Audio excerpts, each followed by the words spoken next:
আজ হঠাৎ করে আমার ছোটবেলার দিনগুলোর কথা মনে পড়ে গেল, যখন বৃষ্টি পড়ার সঙ্গে সঙ্গে আমি কাগজে নৌকা বানিয়ে পানিতে ভাসাতাম। আমার কল্পনার সমুদ্র তখন সীমাহীন ছিল। প্রতিটি নৌকা ছিল আমার স্বপ্নের এক একটা অংশ। নৌকাগুলো যেন বৃষ্টির সঙ্গে নাচতো আর হেলে দুলে খেলা করত। সেই সময়গুলোতে কোনো চিন্তার বোঝা ছিল না, ছিল শুধুই খেলাধুলা আর আনন্দ। তখন কি আমরা বুঝতাম আমাদের এই ছোট ছোট বিষয়গুলোতে আনন্দ খুঁজে পাওয়ার যে ব্যাপারটা, সেটা একসময় হারিয়ে যাবে।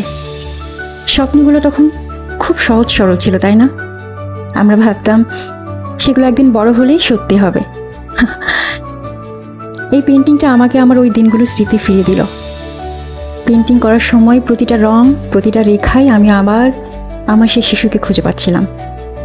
আমরা কি সত্যি বড় হয়ে গেছি, নাকি ভেতরে ভেতরে আমার সেই ছোট্ট শিশুটিই আছে? চলেন না আবার আমরা ছোটবেলায় সেই স্মৃতির সাথে বোঝাপড়া করে আবারও নৌকা ভাসাই।